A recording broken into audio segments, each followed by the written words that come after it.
കുടവച്ചൂർ പള്ളിയുടെ ചരിത്രം.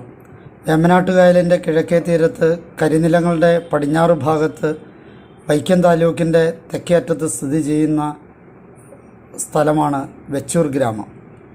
കടൽ വെച്ച ഊര് എന്നതിൻ്റെ ഉത്ഭവമാണ് കുടവച്ചൂർ എന്ന് പറയപ്പെടുന്നു.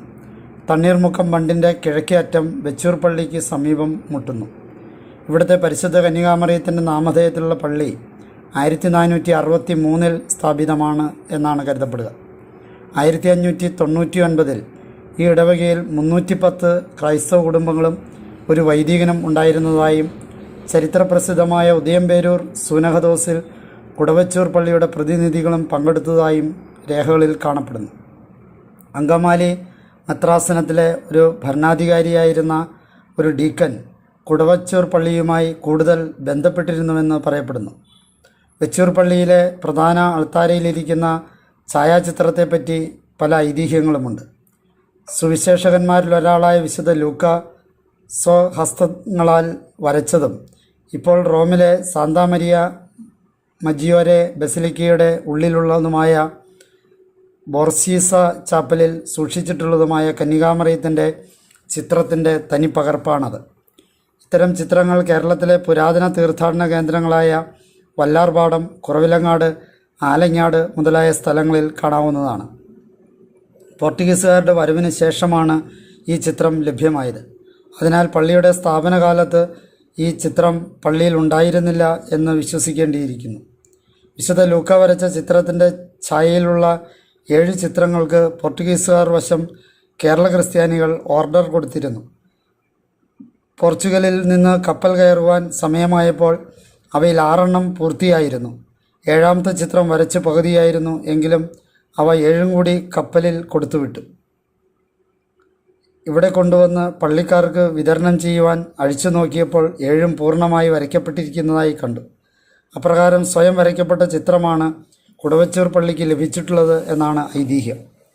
മൈസൂർ വ്യാഘ്രം എന്നറിയപ്പെടുന്ന ടിപ്പുവിൻ്റെ തിരുവിതാംകൂർ ആക്രമണകാലത്ത് പള്ളി നശിപ്പിക്കപ്പെട്ടേക്കുമോ എന്ന് ഭയന്ന് ഈ തിരുപ്പടം ഇവിടെ നിന്നും മാറ്റപ്പെടുകയുണ്ടായി.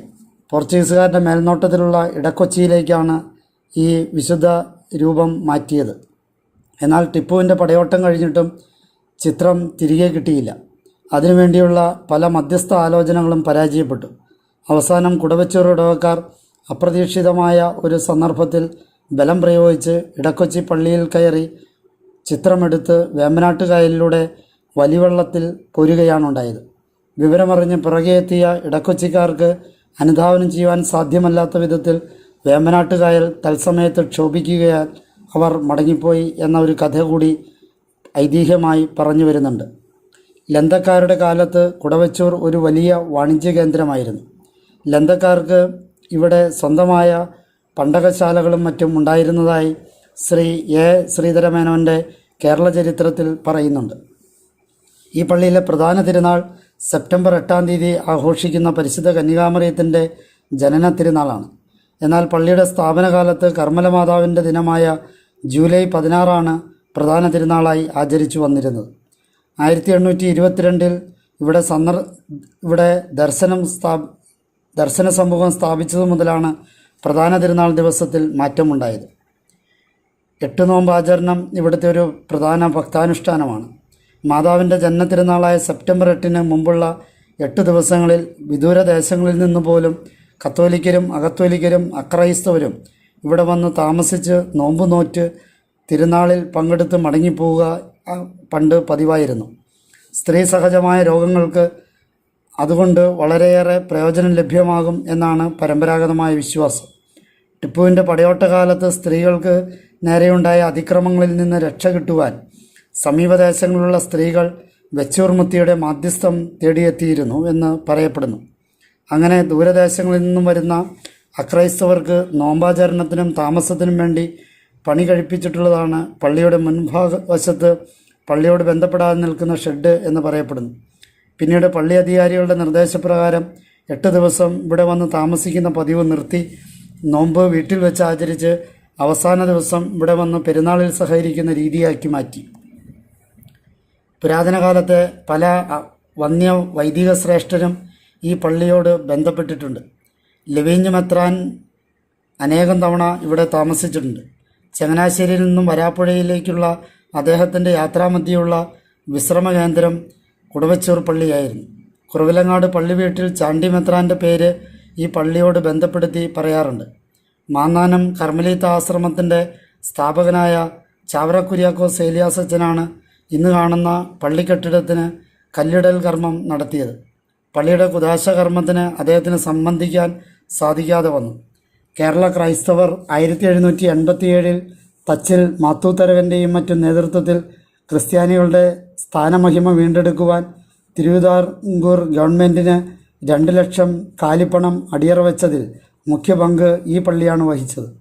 1976 തണ്ണീർമുക്കം ബണ്ടിൻ്റെ ആവിർഭാവത്തോടെ തണ്ണീർമുക്കം ചേർത്തല പ്രദേശങ്ങളുമായി വെച്ചൂർ പള്ളിക്ക് കൂടുതൽ ബന്ധമുണ്ടായിട്ടുണ്ട്. കൊതവറ അച്ചിനകം ഇടവകൾ ഇവിടെ നിന്ന് പിരിഞ്ഞുപോയ ഇടവകളാണ്.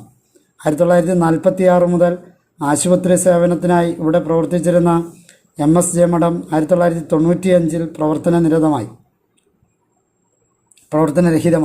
1995 ഫാദർ ജോസഫ് പാനാമ്പള്ളി പറമ്പ് സഹിതം സംഭാവന ചെയ്ത സ്വന്തം കുടുംബത്തിൽ CSN സഭ ഒരു മഠം ആരംഭിച്ചു. പുരാതനമായ പ്രസംഗപീഠം. ഇലക്ട്രോണിക് സംവിധാനങ്ങൾ ഇല്ലാതിരുന്ന കാലത്ത് വൈദികർ ജനമധ്യത്തിൽ നിന്നുകൊണ്ടാണ് പ്രസംഗിച്ചിരുന്നത്. അതിനുവേണ്ടി വളരെ ശില്പചാതുരിയിൽ നിർമ്മിച്ച പ്രസംഗപീഠം ഇന്നും ഈ പള്ളിയുടെ മധ്യഭാഗത്ത് നിലനിൽക്കുന്നു. മണിമാളിക. ദേവാലയത്തോടൊപ്പം കാണുന്ന അതിമനോഹരമായ മണിമാളികയുടെ പണി 1909 പൂർത്തീകരിച്ചിട്ടുള്ളതാണ്. ശ്രുതിമധുരമായ 3 മണികൾ ഫ്രാൻസിൽ നിന്ന് കൊണ്ടുവന്നിട്ടുള്ളതാണ്. കരിങ്കൽ കുരിശ്. പള്ളിയുടെ പടിഞ്ഞാറ് ഭാഗത്ത് കാണുന്ന 2 കല്ലിൽ തീർത്ത ഭീമാകാരമായ കരിങ്കൽ കുരിശിന് അതിൻ്റേതായ പാരമ്പര്യവും ചരിത്രവുമുണ്ട്. 1808 ആണ് ഈ കുരിശ് സ്ഥാപിതമായത്. ഇതേപ്പറ്റിയുള്ള ഒരു പാട്ട് തന്നെ 1910 മലയാള മനോരമ പ്രസിദ്ധീകരിച്ചിട്ടുണ്ട്. ടൂറിസവും കുടവച്ചൂർ പള്ളിയും. ചരിത്ര സ്മരണകൾ ഉറങ്ങുന്ന കുടവച്ചൂർ പള്ളിയുടെ മുൻഭാഗത്ത് ലോകപ്രസിദ്ധമായ തണ്ണീർത്തടങ്ങളിൽ ഒന്നായ വേമ്പനാട്ടുകായലാണ്. ഭൂമിശാസ്ത്രപരമായി തെക്ക് ആലപ്പുഴയും വടക്ക് അവിക്കോടുമായി വ്യാപിച്ചു കിടക്കുന്ന 96.5 കിലോമീറ്റർ ജലസഞ്ചയമാണിത്. കായലിൻ്റെ ഓരോ പ്രദേശങ്ങളും കൊച്ചിക്കായൽ, വൈക്കം കായൽ എന്നിങ്ങനെ അറിയപ്പെടുന്നു. വേമ്പനാട്ടുകായൽ തണ്ണീർമുക്കം മുതൽ ആലപ്പുഴ വരെയാണ്. പ്രധാനപ്പെട്ട 4 നദികളായ മീനച്ചിൽ, മണിമല, പമ്പ, അച്ചൻകോവിൽ എന്നിവ വേമ്പനാട്ടുകായലിൽ പതിക്കുന്നു. കായലിന് 8 കിലോമീറ്റർ വീതിയും 3.8 മീറ്റർ വരെ ആഴവുമുണ്ട്. പാതിരാമണൽ സ്ഥിതി ചെയ്യുന്നത് പടിഞ്ഞാറ് മുഹമ്മയ്ക്കും കിഴക്ക് കവണാറ്റിൻകരയ്ക്കും ഇടയ്ക്കാണ്. ഇതിൻ്റെ തെക്കുഭാഗം കൃഷിഭൂമിയാണ്. പഴയകാലത്ത് വളരെ തിരക്കുള്ള പ്രശസ്തമായ ജലപാതകളായിരുന്നു വൈക്കം, ആലപ്പുഴ, കോട്ടയം, മാന്നാനം എന്നിവ. കൊപ്രായും കയറുമായി ചങ്ങനാശ്ശേരി, ആലപ്പുഴ പ്രദേശങ്ങളിലേക്ക് പോയിരുന്ന കെട്ടുവള്ളങ്ങൾ ഉണക്കമീനും പലവ്യഞ്ജനവുമായി ഈ ജലപാതയിലൂടെ തിരിച്ചു വരുന്ന കാഴ്ച ഏവരുടെയും കണ്ണിന് കുളിർമയേകുന്ന ഒന്നാണ്. പ്രകൃതിദത്തമായ കായലിൻ്റെ പ്രത്യേകത കൊണ്ട് വൈവിധ്യങ്ങളുള്ള പ്രദേശങ്ങളും മറ്റ് അനുബന്ധ സ്ഥലങ്ങളും സവിശേഷ ശ്രദ്ധ പിടിച്ചുപറ്റുന്നുണ്ട്. പാതിരാമണൽ, കുമരകം ടൂറിസ്റ്റ് കോംപ്ലക്സ്, കുമരകം നേൽവയൽ, വേമ്പനാട്ടുകായൽ, കൈപ്പുഴമുട്ട്, തണ്ണീർമുക്കം ബണ്ട്, വെച്ചൂർ കായൽ, പുത്തൻകായൽ എന്നിവ പ്രത്യേകം എടുത്തു പറയേണ്ടതാണ്. കേരളത്തിൽ തന്നെ തട്ടേക്കാട് കഴിഞ്ഞാൽ ഏറ്റവും അധികം ദേശാടന പക്ഷികൾ എത്തുന്നത് ഈ പ്രദേശത്താണ്. ഹെൻറി ബേക്കർ സാഹിബ് ഈ നാടിന് നൽകിയ മഹത്തായ സംഭാവനയാണ് നാച്ചുറൽ വേൾഡ് സാങ്ച്വറി. ഈ പ്രദേശത്തിൻ്റെ സൗന്ദര്യം ആസ്വദിക്കുന്നതിനുള്ള ഏറ്റവും നല്ല മാർഗം ബോട്ടിംഗ് ആണ്. ചെറുതും വലുതുമായ സാധാരണ വള്ളങ്ങൾ, സ്പീഡ് ലോഞ്ച്, വൈവിധ്യങ്ങളായ ഹൗസ് ബോട്ടുകൾ, കെട്ടുവള്ളങ്ങൾ എന്നിവ സഞ്ചാരത്തിന് വേണ്ടി ഉപയോഗിക്കാറുണ്ട്. ആധുനിക രീതിയിലുള്ള ഹോട്ടലുകൾ, റിസോർട്ടുകൾ, ഹോം സ്റ്റേ എന്നിവയും ഇവിടെ ലഭ്യമാണ്. സെപ്റ്റംബർ 1 മുതൽ 15 വരെ ഈ പ്രദേശത്തിൻ്റെ പ്രാദേശിക ഉത്സവമായ കുടവച്ചൂർ മുത്തിയുടെ തിരുനാൾ ആഘോഷങ്ങളാണ്.